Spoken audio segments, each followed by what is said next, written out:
What's going on, everybody? Welcome into another edition of the Round Ball Roundup, part of the Sun Belt Syndicate network of shows.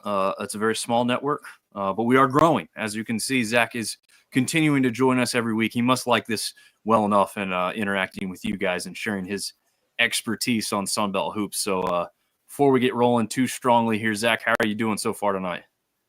I'm doing fine, man. A lot of basketball lately, so Yes. excited to watch basketball, and there's gonna be a lot more basketball this week, so there'll be quite a bit talked about over the next few weeks.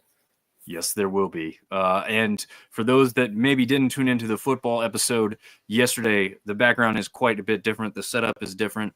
Again, it's quite ugly when you really look at it from a bigger picture. But luckily, you guys are just seeing a pretty plain background. But there's a Penn State flag hanging behind me because I am in Lancaster County, Pennsylvania, at dear old mom and dad's for Thanksgiving week. Zach, are you going anywhere for Thanksgiving? You staying right there in Conway? Yeah, I'm staying here because I go back in 2 weeks anyways. So Nice. Okay. So yeah, just instead of a quick turnaround, you're just going to do it later on. yeah, I'm gonna thug it out. Nice. Is it pretty dead and quiet over there around campus right now? Yeah, it was dead. Like I think our last day of class was Friday, but like last Thursday, it was pretty empty already. Interesting. I guess everyone gets out of town. I guess when you can't enjoy the beach as easily with the weather change, then people aren't as apt to stick around and hang out, I guess, huh? Mm-hmm.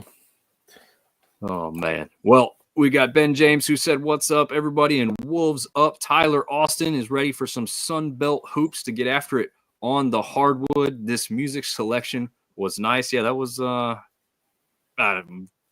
one of the ones I could choose from, honestly. There's a small array of them, and we'll just keep it rolling so that you've got something to keep you entertained while we share this around a little bit. And yes, the Penn State flag. I grew up a Penn State fan, so a little bit of Penn State fandom still exists within me.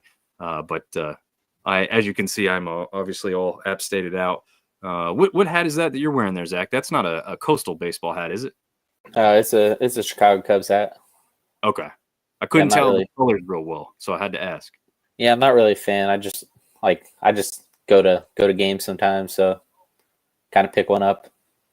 Very nice. All right, and you continue to go to some more of the games down there in Conway for the Invitational as well? Yeah, I went to 2 on Sunday, and then I went to all of them on Friday. Nice. Yeah. Enjoyable? Fun to watch? Yeah, it definitely gets you tired after being at a basketball arena all day, but better than some other stuff I could be doing. Yeah, there you go. Exactly. Keep us entertained a little bit when his stuff's up on the hardwood. Speaking of that, obviously Thanksgiving is this week, and so this is what we're calling our Thanksgiving special. It's not really anything going to be crazy different, but we do have a little bit different setup for you guys tonight. We will talk about each team as a whole first instead of kind of going the way we have been, breaking down the day by day, which included all the games and all the scores. We're kind of going to look at their schedule thus far, not really looking into the future, and just kind of talk about what we've seen already, maybe who's standing out. We've obviously got the statistics up on the side there, so you're going to be able to see some of that as we roll along. And again, I usually have a 3-monitor setup. This is a 1-monitor today, so forgive me for a little bit of time that we're going to spend jumping back and forth as we get into everything. But if you can see here, these are the standings as they appear now. No surprise to most people, Arkansas State Red Wolves only sit at 4-1, so there's technically a team with Georgia Southern having 5 victories and a couple other teams with 4 as well. But the winning percentage is what's putting them up at the top. Again, no conference games as of yet. I know, Zach, you're not surprised to see the Red Wolves sitting up there. I know Ben's happy to have the Red Wolves up at the top. Talk about some other teams that may be standing out to you early for either good or bad on the side of, how they're looking so far. For good, I would say Southern or South Alabama. I mean, I know they're getting blown out right now. They're down 41-16, but that's a team that we kind of all thought would be towards the bottom of the Sun Belt this year with a bunch of pieces from lower division levels that we didn't know how they would fit together, how they would adjust to this higher level competition, and they're doing just fine. Yeah. definitely surprised me too. I think you and I, did we both have them dead last, or was you just at the bottom? Because I think I had I them had dead them. last. I had them. I think 12th or 13th in the preseason. Okay.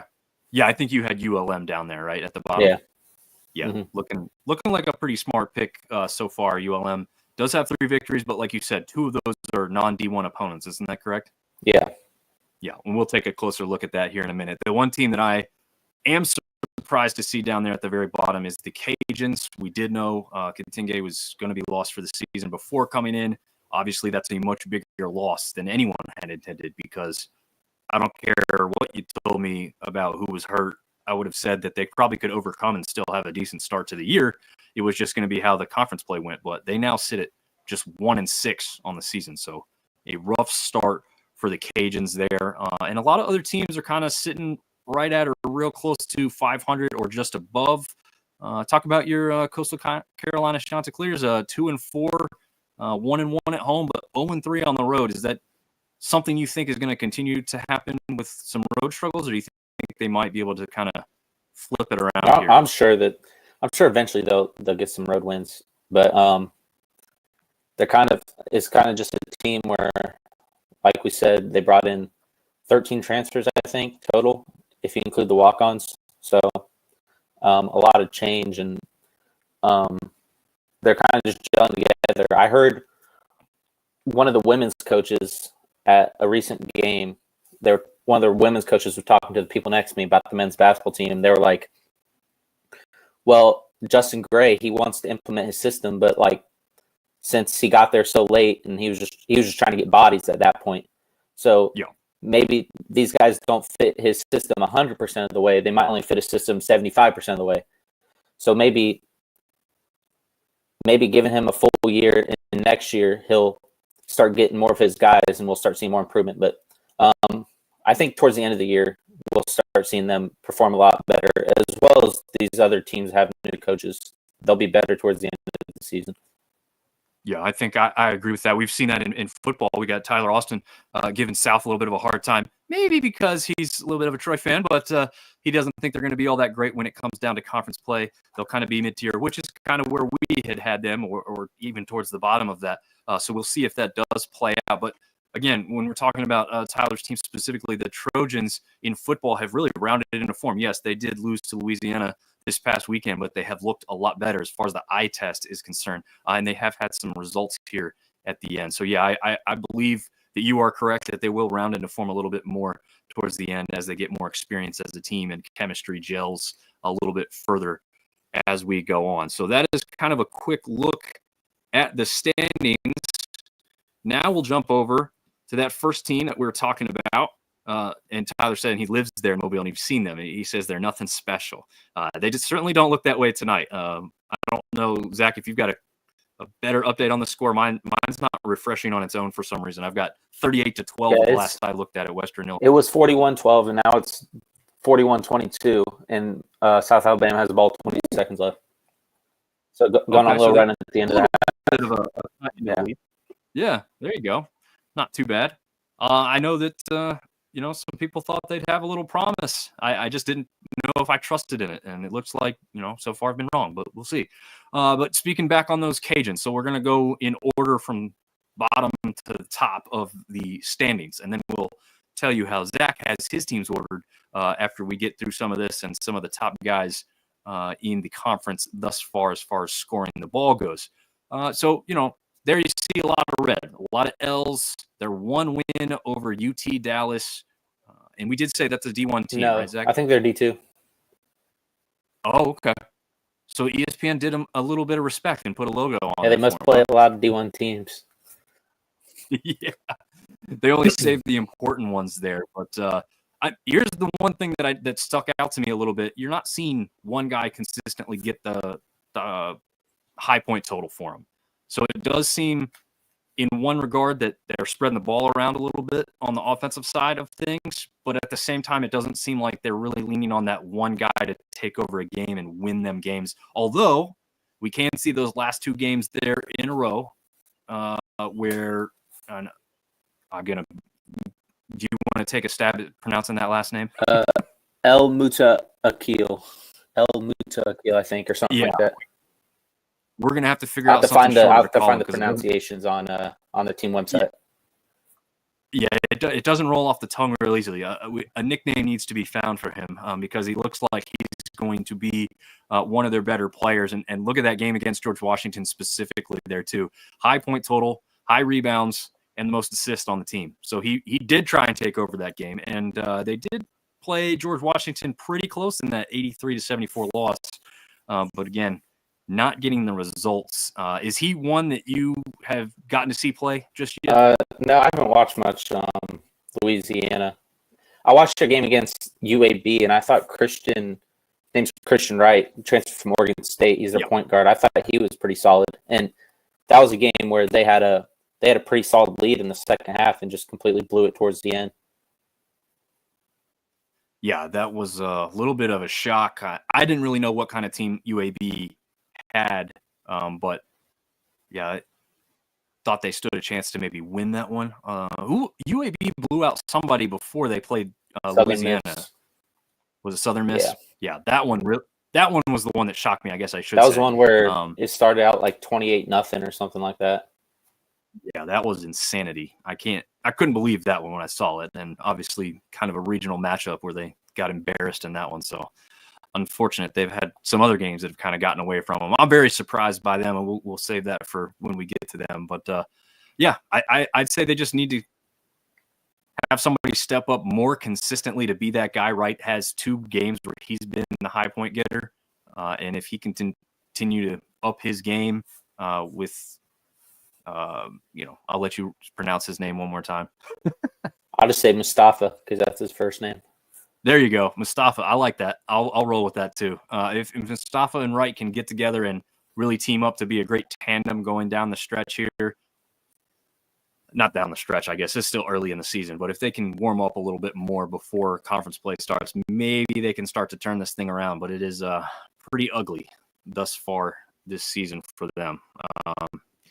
So that'll wrap it up for the Cajuns. Unless you got any last thoughts before we move on to the next team there. I think they're still trying to figure out lineups a little bit too, because I don't watch many games of them, but I look at the box scores, and there'll be games where somebody will come off the bench and play like 35 minutes and be their leading scorer, and then the next game they'll play 2 minutes and be like 0 for 2, and then the next game they'll play 15 minutes and have 10 points. So I still think he's trying to find lineups, but the last 2 games, the lineups have been pretty similar. So he might have found a lineup that Bob Marley might have found a lineup that he likes a little bit more. Yeah, definitely a little more competitive in those last ones, and a little bit more consistency where the offensive stuff is coming from for the Cajuns in that regard. For ODU, a little bit more consistent on the offensive side of the ball as far as someone who can try and take over a game and win them a game down the stretch in Caesar.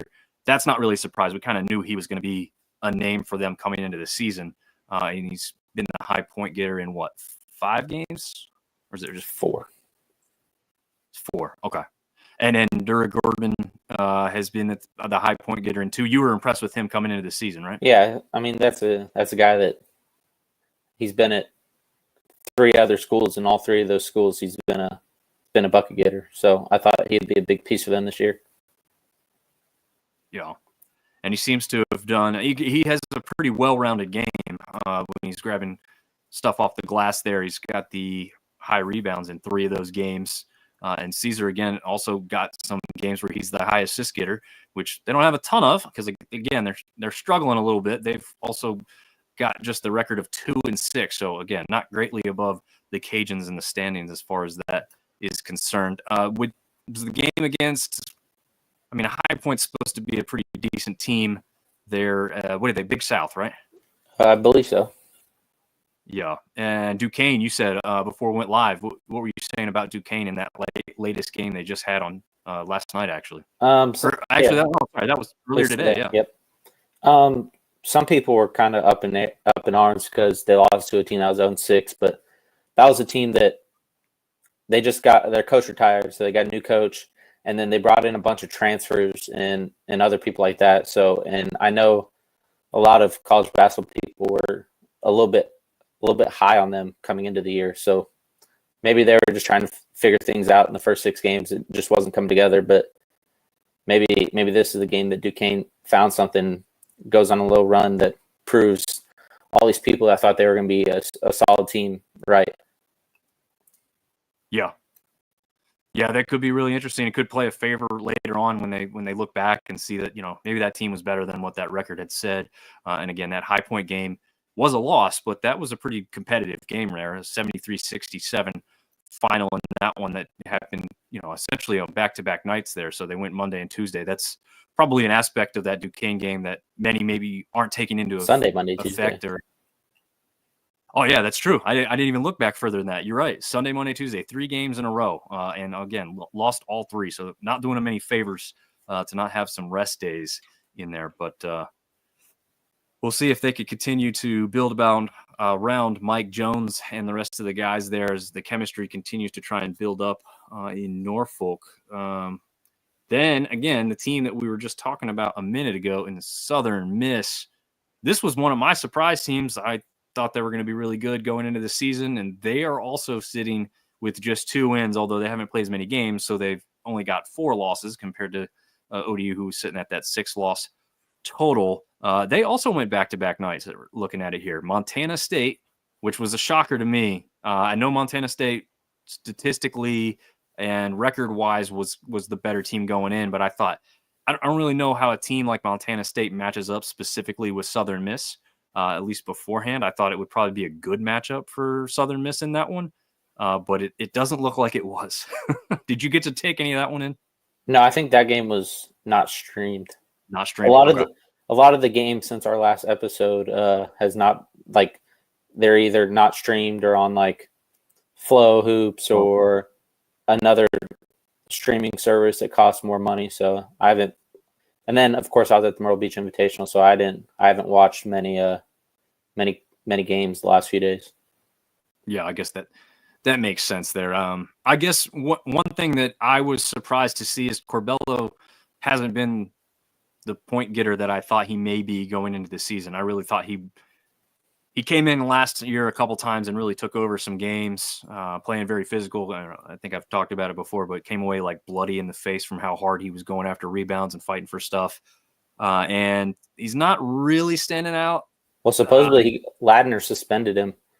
Oh, is that what happened? Yeah, Sunday, the Montana State game, he didn't play at all in the second half, and then he didn't play at all against Abilene Christian. And then post-game press conference I saw on Twitter, he said that there's some internal discipline, and they're going to decide the rest of the punishment when they get home to Hattiesburg. Wow. Jeez, I hope that that's not too much of a issue, and it was more of like a, hey, you didn't listen and you went out after curfew type thing, and it's more of a slap in the wrist. But, well, since he played in the first half, I assume that it's something that he did either on the bench in that Montana State game or in the locker room at halftime or something like that, or something he said.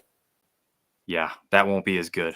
That would be worse, I think. So hopefully that can get resolved for the benefit, because Southern Miss needs something to kind of come together and flip the script here for them as well. Again, that's kind of a common theme with these couple of teams here at the bottom. But yeah, I don't know. I don't know who they're going to have stand out for him if he's gone. Maybe, I don't know, I guess Watson and Alvarez can kind of team up, because they've gone back and forth between games, except for, is it Kobe Montgomery? Is that a first name? Yeah, that's Kobe.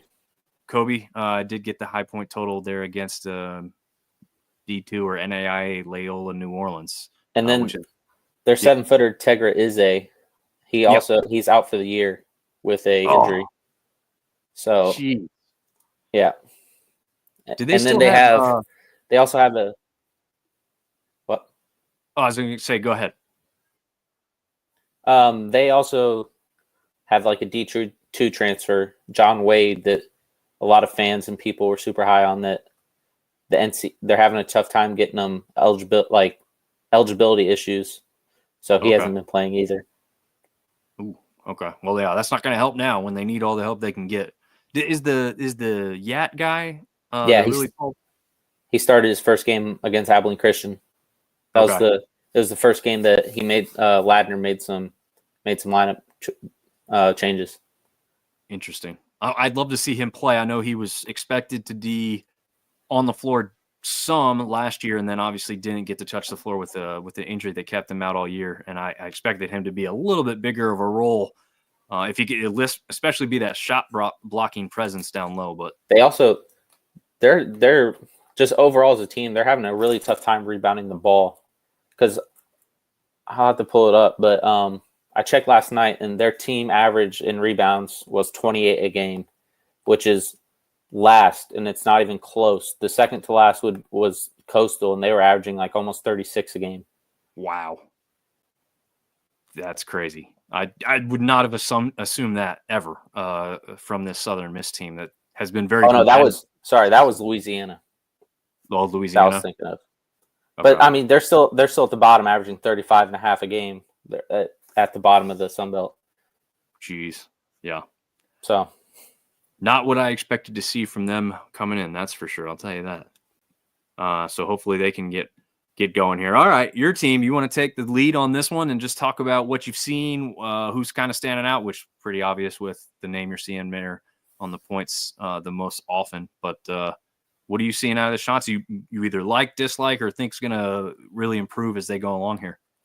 I mean, I like their defense, and that's what Justin Gray prides his team on, is defense. We saw it at Western Carolina. His teams were always by far the best defensive team in their conference, but offensively, he was always mid-pack to the bottom of the pack, and we're seeing that again. Like, they're towards the bottom in offense.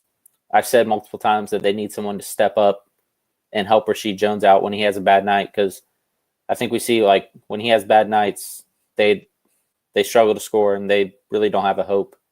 So, yeah, I'd like to see someone kind of step up and help him out a little bit.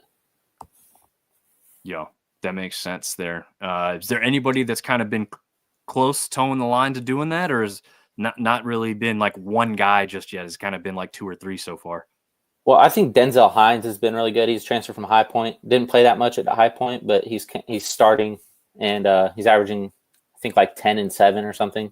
So he's been really good, but I don't see him as like that put the ball in his hands and let him go get a bucket type of guy.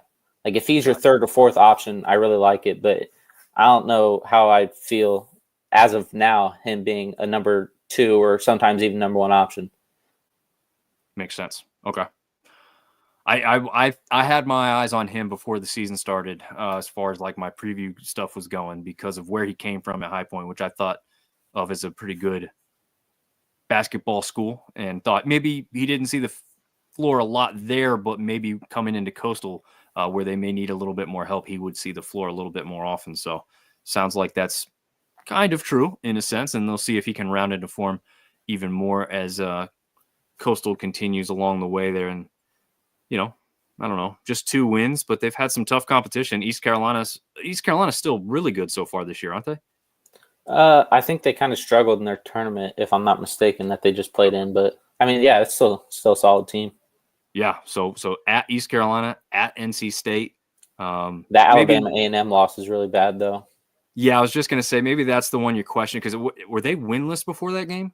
No, they were just I think they had 3 wins, but they were all against like NAIAs and Division IIIs or whatever. But yeah, it's a bad loss because Alabama A&M ended up losing to IU Indy, and both those teams are, if you look at the net rankings or whatever they're like, the rankings of all 363 teams, both those teams are towards the bottom.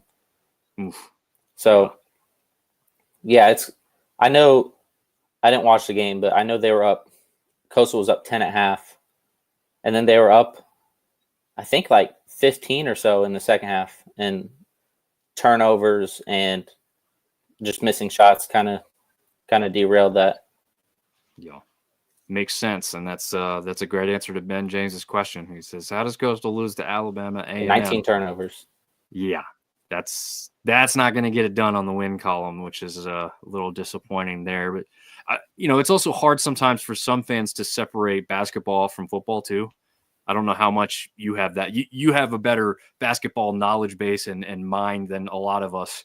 But sometimes when I look at a scoreboard and I'm like, how does small college, keep it close with Auburn. It's like basketball is such a different, and we've seen D2 teams beat D1 teams in the past, right? And that shouldn't even be a possibility.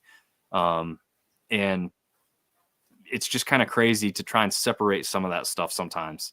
And also just basketball, since there's only 13 scholarships and 15 starting next year, but just because there's going to be more talent at the lower levels versus football, where you can get 85 guys on a roster. So, I mean, all the Division I schools are taking all the talent, and then like the D2, D3 teams don't have as much talent, so they're way less likely to win. Versus, I mean, we see it every year. Look at how many guys come from JUCO to the Sun Belt every single year. Like, there's probably at least 2 or 3 per team on average that come from the JUCO ranks to the Sun Belt, and that just shows like there's talent anywhere in especially in basketball compared to a lot of other sports. Yeah, that's true. That's a good point. And we're even seeing, on a couple of rosters here specifically, that right off the top of my head, the fastest 2 I can think of is Southern Miss and ULM with international talent, which is an aspect to football that it does exist, but it's very minimal. I mean, you're talking like, when you're talking international for football, you're talking like Canada for some, offensive and defensive linemen for the most part. Australia for kickers. Yep, Australian rules kickers that have come over and trained. The other thing that's weird about them is like they come over sometimes and they're damn near 30 years old because they haven't used any eligibility, but they could still come over and play like a year or 2 of football before, they graduate and age out or whatever you call it. So it's just kind of a weird aspect that basketball obviously doesn't have in the same regard there. And Tyler saying good basketball players playing at lower levels have to do with grades and scholarships. Yeah, again, why some of them are at that JUCO route and trying to get back in favor with the school stuff, and obviously get better statistically on the basketball court to help them end up at a school they really, really want to be with. Where's the poll with name suggestions for the basketball show? Yeah, I was going to try and do that maybe towards the end of this week, because I know a lot of people are traveling right now. So I was going to try and get that in front of more people. Get you thing, but Fast Break Fanatics is the name. It's not bad. I like the ring to that one too. And Tyler's saying Zach is spot on per usual. Yeah, there's a reason why Zach is on this show. He should probably be running the whole damn thing because he's got the knowledge base and talking points to do so. So yeah, then we'll jump over to the Warhawks of ULM. This was one of the teams I took a flyer on saying, man, I think they can really improve. There's just something I feel when I'm looking at how they're combining this team and the chemistry. It's going to have to come together, but I think they could put it together, but obviously not so much, at least not in the early part of the season, as they sit at just 3-5 overall. And since our last show have lost on the road to Northwestern State, 65-63. They won that game. Sorry, they won that one. You're right. They won that game 65-63, but then dropped the last one here on Saturday versus North Alabama 74-62. Let's say, have they gotten blown out in any? I guess the loss at LSU was a pretty big blowout, and then Tulane, it's kind of. I mean, they were never really close in that Tulane game. Were they not? If I remember right. And then that Rice game, it was around like a 10 to 15 point game for most of the game. Okay, so not really a threat there, even though it doesn't look terrible spread-wise. But they've alternated wins and lost their last 4. You do have to mention that one of those is a lesser than D1 team, so you have to take that for what it's worth as well. But maybe you could look at those games against Southeast Louisiana and North Alabama as being pretty competitive, even though they lost those, because those are both within, well, that North Alabama game is a little bit worse, but still within 8 points there in that one. So I don't know. Are you feeling any differently? Or are you pretty comfortable with ULM being at the bottom where you had them before the season started? Yeah, I still think they're towards the bottom. They have a couple guys that I really like Watson, Bolden, who is it? Mekhi Willis I like a lot too. Yep. But especially I don't know. Especially depth-wise, I don't know who else. I like their starting 5, like I said, but depth-wise, they're not that great. So I'd still probably consider them towards the bottom of the conference until they start proving me wrong. Yeah, that makes sense. I don't disagree with you. Unfortunately, like I said, I wanted to be right on that one. Not necessarily because I'm a fan of it. It just when you make a prediction, you take a chance on something, you want to look like you kind of know what you're talking about, and not so much with that one thus far. All right, the next team up that we'll take a look at is Texas State. They sit at 4-3, so just over 500, but they are, again, since the last show, on a 2-game win streak with wins over Princeton, which I think is pretty impressive there, and a win over a kind of feisty, scrappy Ohio team. You know what Ohio's record is off the top of your head? No, I don't. No. I think they're around 500, if I'm not mistaken. Yeah, I knew that they were one of the. I feel like they were one of the better MAC teams last year. Not necessarily 1 or 2, but I thought they were up there a little bit. Yeah, they're usually towards the top of the MAC, at least recently. Yeah, so I mean, those 2 last games, I don't know. Do you think highly of that Princeton win as well, or is Princeton down a little bit this year from what you've seen or read or anything like that? No, I think both those last 2 wins, I was at both those games, and they're both pretty impressive. Princeton has 2 guys, Caden Pierce, who was the preseason Ivy League Player of the Year, and then Xavier Lee, who are a lot of people consider potential NBA prospects.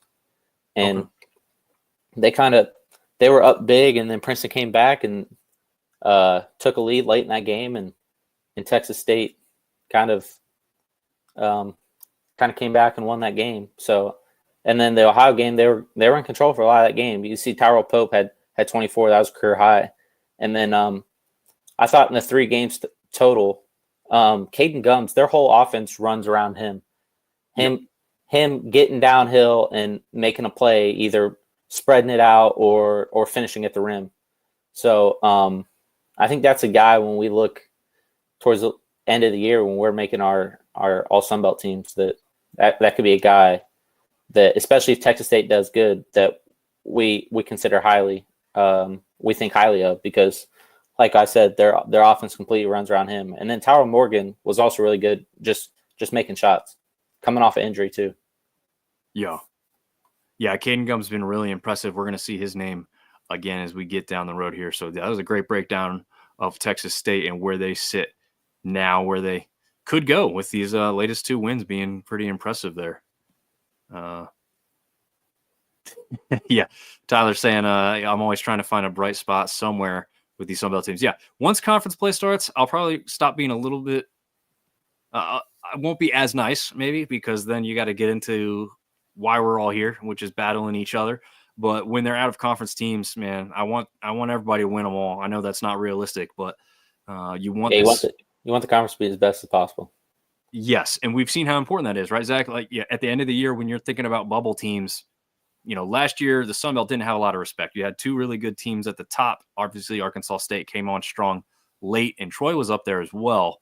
But I don't think there was any real, true consideration for like an App State to get into the NCAA tournament because of the strength of schedule for the rest of the Sun Belt. I don't know what you had heard. Yeah, I mean, I agree that. Also, I think there would have been a lot more consideration if they were the team to meet JMU in the conference championship game. I think the year before, 2 years ago as well, I thought Marshall and Southern Miss were both teams that I thought could have made the tournament and that could have made some noise in the tournament. But both of them got picked off super early in the tournament, or in the conference tournament, which kind of hurt the hopes of a 2-bid Sun Belt. So, the non-con definitely affects teams, especially when they look back and they're like, man, you lost to Texas State. They lost to this team and that team in the non-conference. You're like, dang, maybe that hurts them a little bit. Yeah, definitely.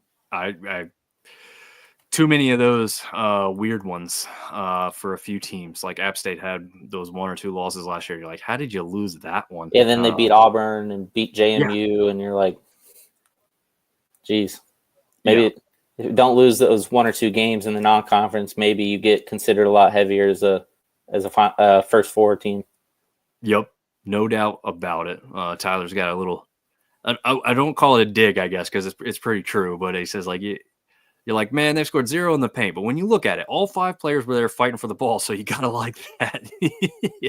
And see, I do like that because you dumbed it down just like I would, because I don't know all the key that's how a lot of terminology. coaches. That's how a lot of coaches will say it. Yeah. It's I guess like that's you go to a like you see a post game press conference from a coach and they ask him like, "Oh, you only had like 10 rebounds or whatever," and the coach is like, "Man, but we were crashing the boards hard, so I like to hustle." It's like, well, you yeah. didn't get the rebound. Yeah, that I could see that. I could see myself being that little bit of a coach speak. It's a good way to hide when you don't know everything off the top of your head and keep as good of notes as Zach does going into this thing. But let's get into the JMU Dukes. Obviously, the top team from last year went to the NCAA tournament. We've already kind of gone over the history. I like this one for a weird aspect, right? When you're looking at the record, you've got 4-3. Okay, it doesn't stand out, doesn't blow you away. I think it's funny now, as we get closer to Christmas times. Like I went to Target earlier today, and it's like Christmas threw up in the damn place. But their win-loss record on ESPN when you go is alternating green-red the whole way down. It's like Christmas on their schedule there. So I just think that's kind of a funny outlier that I don't think any other team in the conference has thus far, where they've literally won the game and then lost the next one and then continued that pattern throughout the rest of the season in this early part. And to note that they did play 3 straight games as well since our last show. And I guess that last one, I can't remember if that last one was done by the time we finished. Was it? Okay. Yeah. So we probably already touched on that one, but then they lose to UC San Diego and then rebound once again with a win over Jacksonville State. I know you had some good thoughts about JMU, maybe not being as good record-wise, but being better overall as a team.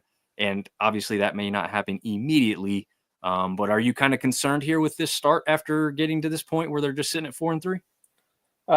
No, because we talked about the other games in the previous episodes, but since then, losing to UC San Diego, that's one of the best mid-major teams in the country, and they could easily, if they don't win the conference, they could easily be a team that sneaks into the tournament. And then that Jacksonville State win is big because I think I saw them play Coastal, and they can score the ball. And then we saw them play against Georgia State, and Georgia State had them down bad, and then they came alive in the second half, scoring the ball. So I was really impressed by that one, and I've been really impressed by Bryce Lindsey. I thought Mark Freeman was going to be that go-to guy, and then maybe even Xavier Brown, which he has been a little bit too. But Bryce Lindsey coming off the bench has been really big for him, especially the last 3 or 4 games. Yeah, his name's definitely popping up a lot there towards the bottom. He had kind of that one outlier against Norfolk State, but yeah, he's showing up a lot more there. It's funny that those last 2 games really mirror each other in who was sticking out on the rebounds and assists. And then with the point totals, Lindsey was 17 and Brown with 18 in those consecutive games.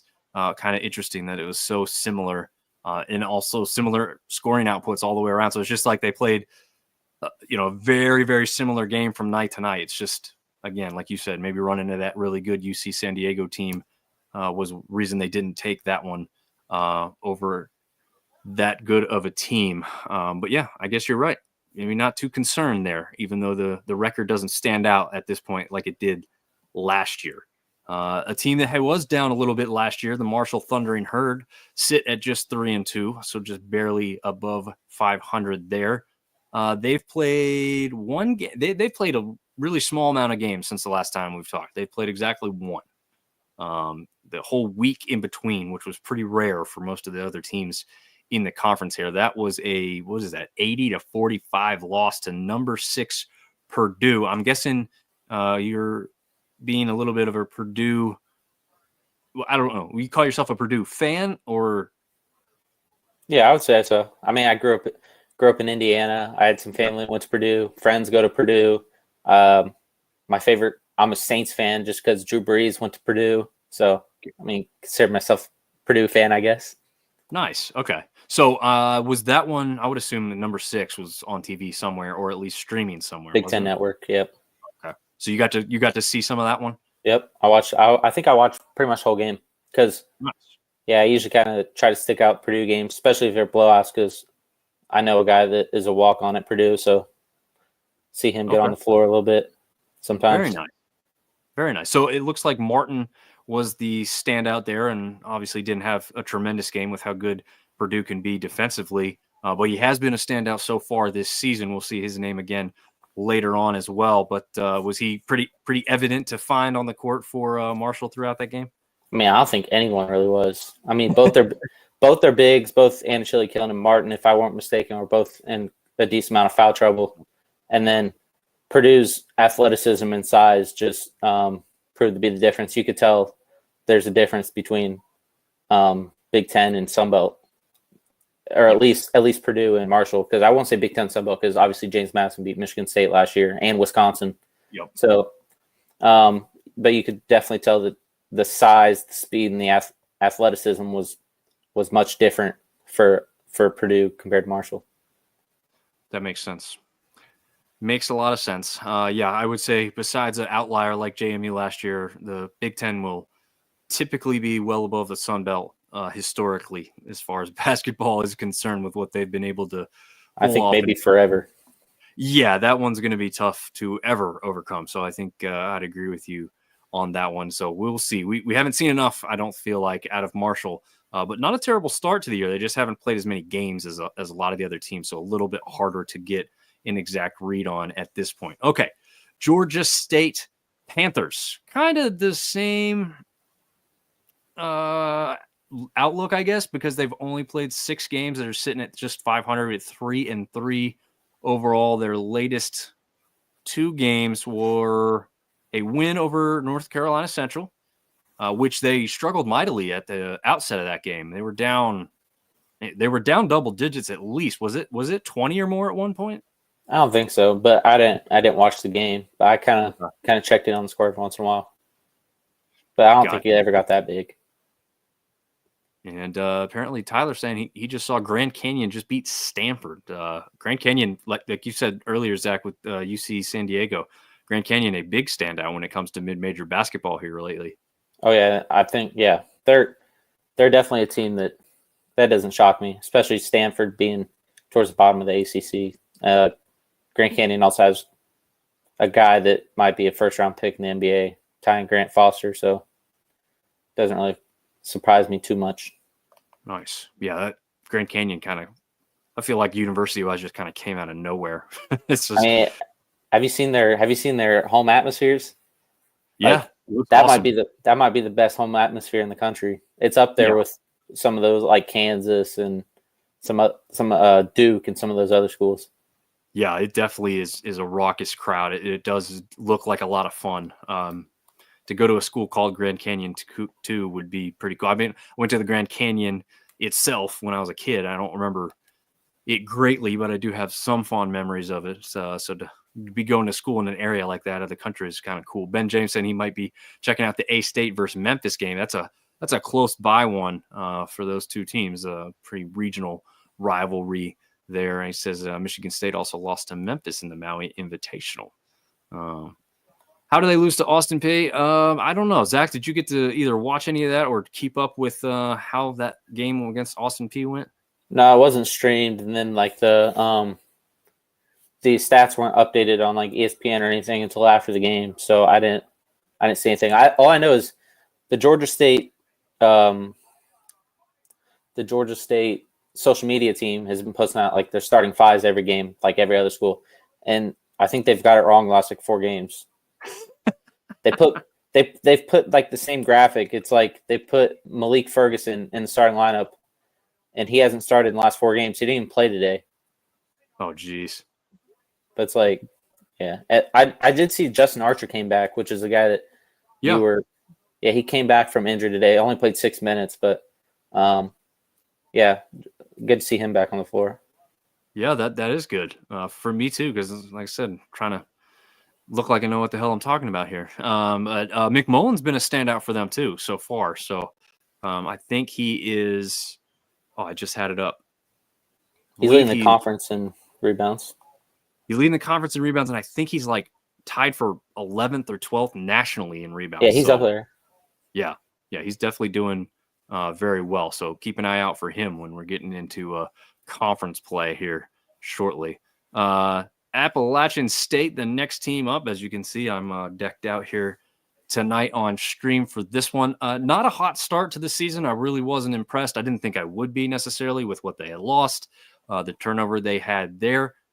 Maybe they're starting to round into form a little bit in this early part of the season. Since our last 2 games, they've taken out Queens, which was a little maybe closer than I had expected it to be.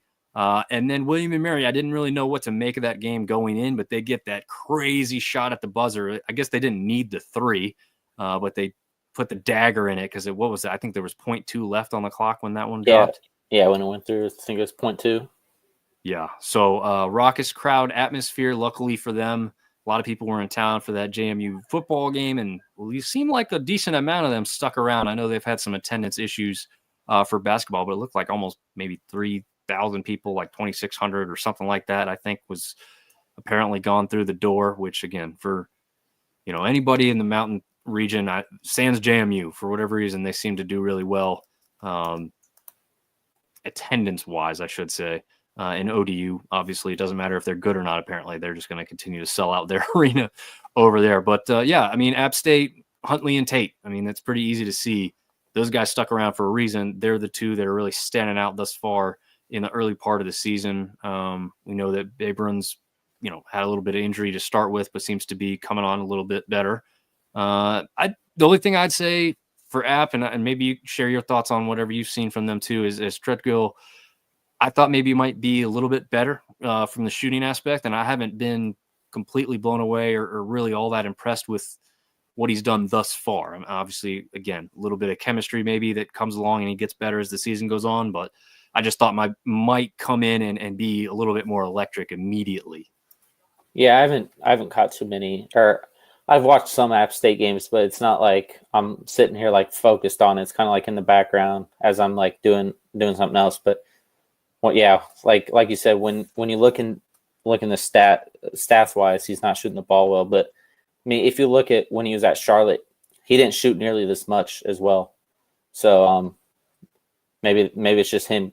This is just him getting more shots up, and hopefully some will fall. But yeah, a guy that I thought was going to be a big piece for them coming into the year, Jamil Mutlib, he wasn't that good start of the year, and then I know last game he was really big, especially in that first half. So maybe that's a guy they're starting to bring him off the bench now too. So maybe that's another guy that can be a big scorer for them. Yeah, and I think was he the one? Man, maybe you don't know this. I can't know. He's either the one who got the assist on the 3-point play, or he was the one who shot that ball to win that game. Do you know? I thought it was Tate to Dior Connors. Okay. Maybe Dior was the one who took Mutlib's starting spot.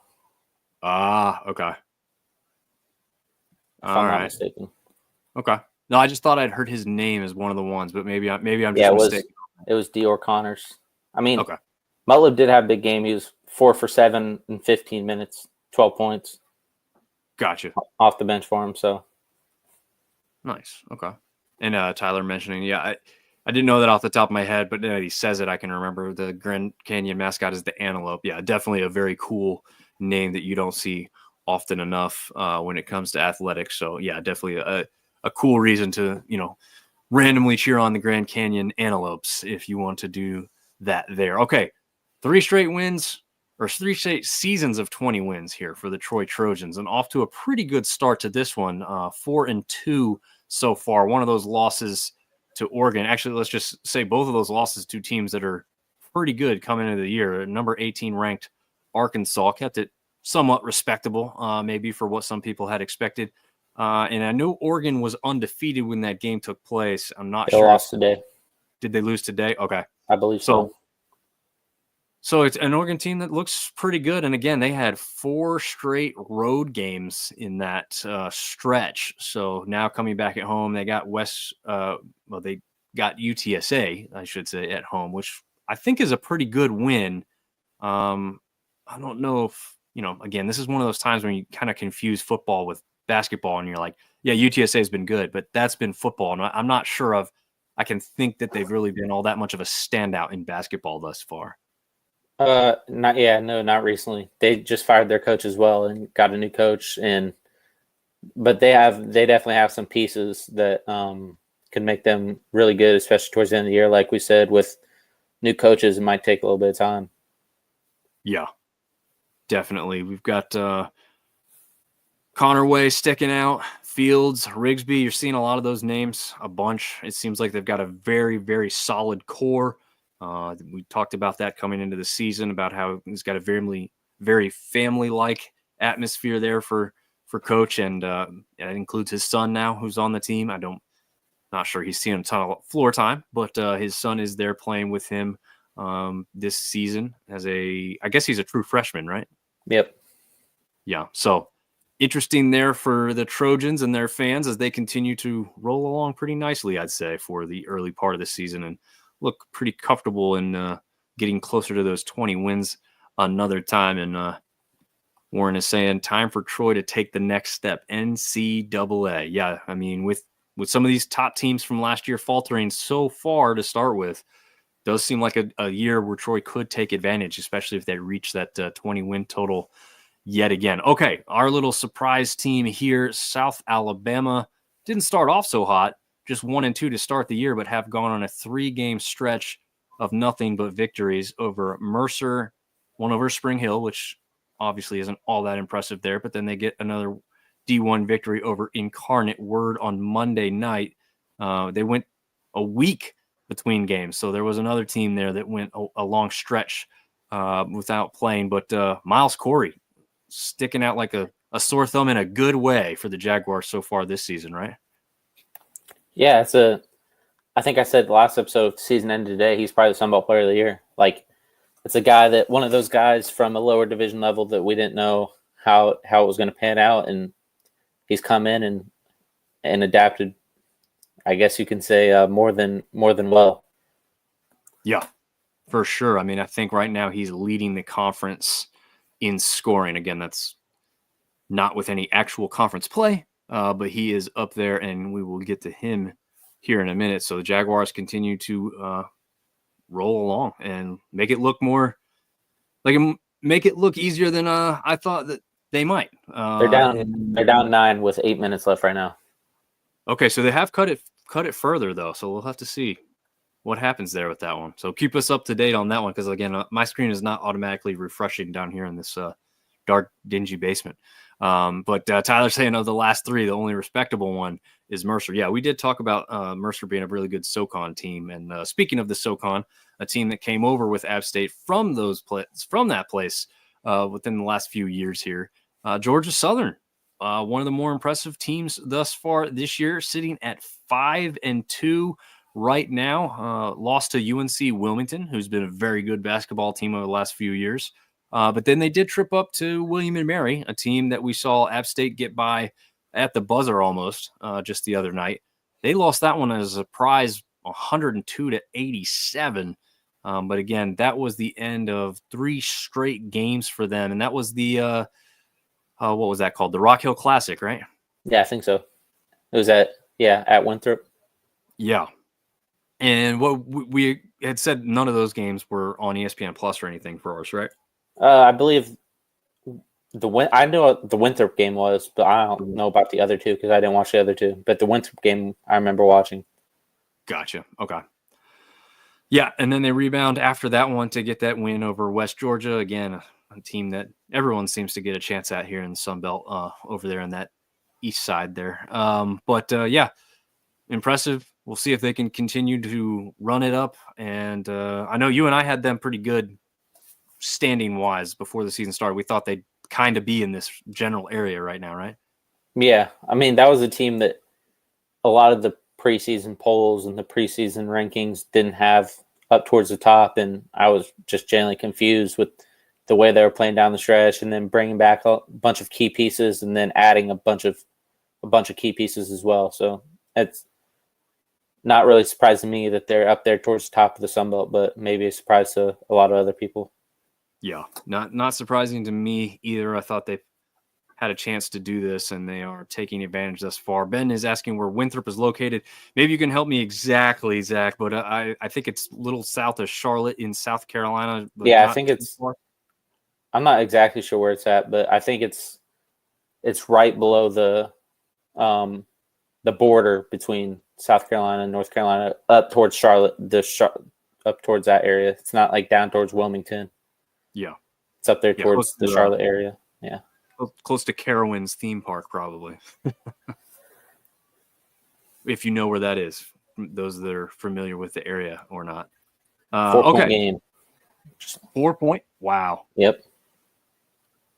I'm gonna refresh my screen here and see if I can get it. It'll probably tell me it's still an 8-point game or something. Oh, it's telling me it's a 6-point game. See, that's how far behind I was in. Yeah, they just hit a shot to cut it to 4, and then Western Illinois just called timeout. Okay, and how much time is left in that? 5:29. Okay, so plenty of time. Okay. Miles Corey, is he the one that just hit the 3-pointer? Or was that? Yeah, he hit a 3, but he didn't hit the last 2, I don't think. Okay, gotcha. That's the last update I see, which is not surprising to see his name, as we said. All right, Arkansas State sitting at 4-1 right now. They're only lost to the number 2 ranked team in the. Is Alabama still ranked 2? They lost it since that game, haven't they? Yeah, they lost to Purdue, but I think they're like 9th or 10th. Okay, so still a top 10 team. Yeah. Yeah. I thought they looked pretty good in that game overall. I remember taking that one in. I know we've already kind of talked about that. It looks like they've really only played 2 games since we've last spoken. That was over Stephen F. Austin. Is Stephen F. Austin looking as good as they've been lately? Do you know? I don't think so. Okay, so a little bit of a drop off there. I know they had a good amount of transfers out. I think Baburn from App State transferred in from Stephen F. Yeah, Austin. he did. Mm-hmm. Okay. So yeah, they may have lost some talent after a good run the last few years for them, and then they had that victory over Lane College. You're not really going to learn anything in that one. But yeah, I think they're well on their way. And did they get what's his name back yet? I'm going blank. Nelson. Nelson, that's it. No, he didn't. Yeah, no. He's still not back. Wow. Okay. Ben is saying Red Wolves played Indiana State, Rice, Hofstra, Rama Hoops, and Nassau this weekend. Yeah, they've got a large stretch there, which could be impressive if they can get. And guess what? It's on that great Flow Sports. So I will not be watching. Nope. Nelson equals a no. Yeah. So unfortunately, not getting him back on the floor just yet. Okay. So this next one, I just was trying to grab some teams or players that stood out nationally. Again, McMullen, really the only one that I found on a quick look for some statistics that would stand out on the national level. So I focused on the teams when I didn't see too many players to do this for. So as far as the rebounds go, Georgia State is leading the Sun Belt with 34, and that's nationally. So that is out of the top 50. They are number 34 right now, and App State comes in not too far behind at 47. I know Coach Kearns had thought that they might fall off from the shot blocking ability and the rebounding that they had last year. It doesn't seem like they're too far off their pace at that point. And again, McMullen is almost the sole reason that Georgia State is up as high as they are, as he is up there high nationally as an individual. And then as opponent rebounds, I was trying to find some better statistic, but the only ones that we had some other teams ranked in was the opponent's rebounds and the teams not allowing others to get to the ball as easily. James Madison is actually a very, very respectable number 7 in the country in doing that, in limiting other teams' rebounds. Texas State comes in at 40, so also respectable. Is this any kind of a surprise? I guess I was surprised to see JMU way up there, since they don't really have anybody individually that seems to be, as high up on the board as, Georgia State does with McMullen. Yeah, I mean, I kind of not really much thought into these stats. So yeah, they were, again, I was trying to, I had already started it with the rebounds, and I was like, okay, I'll get some more stuff. Maybe we got somebody who's somewhere in the top 50 for points or 3-pointers, and no, we don't have any teams really sticking out. I mean, I don't remember how much you were aware. I'm sure you were, but JMU was up towards the total point getters last year for a first number of weeks. Oh yeah, they were putting up like almost 100 a game or something like that. Yeah, their average was over 100 after the first 3 or 4 weeks of the season, and they were number 2 or 3 nationally for most of that. So it was insane, and they're not quite there offensively thus far this season. So again, a little bit weaker on what we're looking at statistically, but again, it does include some Sun Belt teams, so that's why I decided to include that graphic there. And I did want to just touch on, we won't go over much other stats, but did want to touch on the top 3 scores in the conference so far. So over to the left there is number 1 as it sits right now, Miles Corey from South Alabama, sitting at 18.7 points per game. Again, we talked about him earlier. Caden Gums from Texas State sitting at 16.6 points per game. And the guy that you got to see while you watched Purdue take care of business, unfortunately, or fortunately for you, I guess, Zach. But Nate Martin from Marshall coming in at 16.4 points per game thus far this season. So those are your top 3 guys. I guess, I don't know, biggest surprise out of the 3, maybe Caden Gums to me personally. I don't know. You thinking about the same thing there, or maybe Corey's even bigger surprise? Yeah, Corey. Yeah.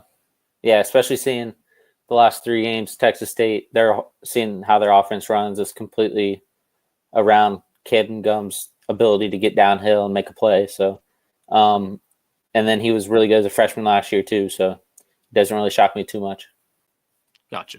All right. Yeah, and I know Nate Martin was the one I kind of expected to be up there with what he's capable of and how Marshall can focus in and getting him the ball. So that one's definitely not a surprise to me. So we'll see if those guys can continue their role as we move along here. And that takes us to the last slide of the show, Zach's power rankings. I believe I updated these correctly. So Zach, you can kind of run down where you've got people or how much movement you had. Either speak about each and every team or you can just highlight what you think is the focal point since we did just go live last Thursday. So probably not a ton of changes, especially for those teams that haven't played so many games since then, I guess. Yeah, I'll just go briefly over every team real quick. Arkansas State, they beat Lane College. I mean, nothing really to say there. Troy and Georgia Southern both beat West Georgia. So like we said earlier, there's no reason to really move them up or down. James Madison, they played in that little tournament. They beat UIC and Jacksonville State and lost to a really good UC San Diego team. So no reason for me to move them. Texas State, I was really impressed with. That's why I moved them up. They kind of competed with Bradley, who won the Myrtle Beach Invitational, and then they beat Princeton, who was considered the favorite to win the Ivy League at the beginning of the season, and then they beat an Ohio team who maybe not as good as they usually are this year, but the last few years they've been towards the top of the MAC and making tournaments. So was pretty, and then they were shorthanded as well. So I was impressed with Texas State. South Alabama with a commanding win over Spring Hill. Move Southern Miss down because, 2 blowout losses, South Dakota State, Montana State. 2 good teams, but 2 blowout losses. So yeah, got to be more competitive to stay where you are at least, right? Yeah, and then I was impressed. Like I said, I was impressed with Texas State, and South Alabama was solid, and have been solid. And speaking of them, they're down 4 with 2:30 left, and they're at the free throw line. Oh, nice. So let's get back. Marshall, they went on the road to number 6 team in the country, one of the toughest places to play in the country. I can't say like I expected them to win or anything. So it's and there was nothing really below them that I could say like, oh, they need to be dropped. Makes sense. Georgia State, 2 wins. Like I said, I do these rankings from Monday to Sundays. That's what I do. So they beat Tacoma Falls at NC Central. We kind of touched briefly about those games earlier. Yeah. App State, they beat Queens and William Mary, like we said. Maybe they're finding their footing a little bit with the slow start to the season, kind of putting it all together a little bit. We'll see if it continues. Coastal went 1-1. They played IU Indy on a neutral, and they were up like 20 for most of the game. It kind of got a little close late, but they won by 14. And then, like I said, the Alabama A&M loss is a bad loss. Even if it's on the road, that's one of the towards the bottom in terms of net rankings in the country. And they were up at 10 at half, so you can't lose those games. ODU, I moved up. They beat Randolph-Macon, and then they lost to Boston College. I mean, didn't expect them to beat Boston College, but a good win over, I think, Division II Randolph-Macon. And it kind of moved them up just because I think we'll get to in a minute. There's a team below them that deserved to be moved down, obviously. Yeah. But ULM lost to North Alabama by 12, which not a terrible loss, but a game that maybe should have been a little bit more competitive, but it's not terrible. But they beat Northwestern State, which was their first Division I win. So, I mean, yeah, they got a Division I win, and the team below them, Louisiana, does not have a Division I win yet. So that's why they're sitting at the bottom. They got blown out by Rice and Liberty, and then a little close game to George Washington, but still lost. But yeah, 1-6, no Division I win yet. So we'll see. They're obviously missing not just Hosanna, but just size in general, because like I said, they're averaging 29 rebounds a game. The next closest team above them is 35 a game. So, I mean, their starting center is is Ratliff, who's 6'8" and like 210 or something like that. And He's a power forward playing center for the yeah, it's just like, I mean, I think we see that with a lot of teams in the Sun Belt where they're kind of going a little small. Yeah, I think we see it with South Alabama, who's starting 6'6", 200-pound Barry Dunning at center, or Southern Miss, who was starting D'Anthony Gordon at center, who's like 6'8". Georgia State's starting Caesar Edwards, who's 6'9", 220. Like, so we see a lot of these teams go small, but maybe just, yeah, they don't have a guy who's used to playing center, used to beating and banging down low, and they obviously need some physicality down that post, which I don't know where they're going to get that from, since can't make trades or any of that, sign free agents. So not yet. Maybe soon. We'll see. Yeah, we'll see if they can figure something out. Yeah. Oh man. Well, that's a great rundown of the power rankings for you. I don't know. You post yours up. I just share yours around because it's more detailed than mine anyway. I just like to put it in a better graphic that I can fit on screen better for while we're going over this on the show. Are there any, before we wrap up, any big games coming up that you're really looking forward to during this kind of Thanksgiving? It's hard to say break. It's literally just Thanksgiving Day where there's not at least one Sun Belt game going on, and most of them have at least 2 or 3 going those other nights. So is there any that are sticking out to you? I mean, yeah, I haven't really looked at the Sun Belt schedules for the next week or so, but I know in the chat it was mentioned that Arkansas State plays Indiana State, Rice, and Hofstra. Those are going to be 3 solid games, but obviously I'm not going to be watching because they're on Flow Hoops. But it'll be interesting to see the final scores and maybe listen to a little bit of radio broadcast if they have one, just a little bit, just check in, see what's going on. But yeah, I think those are 3 games that I'm potentially interested in, but I haven't checked many other of the schedules for this week. I know Coastal plays at home against USC Upstate this week, so yeah, that should be a somewhat competitive game. Yeah, I feel like maybe 2 or 3 years ago, App State played USC Upstate, and I was surprised. I mean, that's a D1 team as well, right? Mm-hmm. Yeah, so one of those teams that maybe not a lot of people are familiar for, especially the western side of the conference teams that don't play over here on the East as much or bring teams over from the East, but that seems to be a pretty good school in a number of things. You got a score update on that South Alabama game? Yeah, it's a 1-point game with 19 seconds left. They just fouled a guy for Western Illinois. So they're down 1, but they're down 1. Western Illinois. Oh, they're not in the bonus yet, so they got to foul a few more times. But 1-point game, 19 seconds left. Jeez. I'm almost disappointed. We're live right now, so I can't turn that thing on, flip it over. But I guess if it's on ESPN Plus, I can go back and watch it pretty much immediately after it's over, which is the nice part. Well, they saw it. They just wasted 6 seconds, but they still have 3 more fouls to give. So I don't know what they're doing wasting 6 seconds like that. Jeez. Maybe they just couldn't get to him, or was it looking? No, like I think it looks like they were just trying to play some defense, trying to get some steals, but it didn't happen. Wow. That is interesting. Well, we'll leave it on the cliffhanger unless you've got any final thoughts before that one goes live, we can get you off so you can finish watching that one and see who takes it in the end. Yeah, I mean, I think we've went over everything that I can think of, at least. Yeah, I'm kind of invested to see how this one ends, but well, Yeah, I mean, yeah, I guess we'll see. Yeah, we'll see. And I'm sure we'll talk about it on the next one. So, from Zach and myself, happy Thanksgiving to all of you out there. Enjoy your holiday with family and friends. And we will see you back here next week for more Sunbelt Hoops action.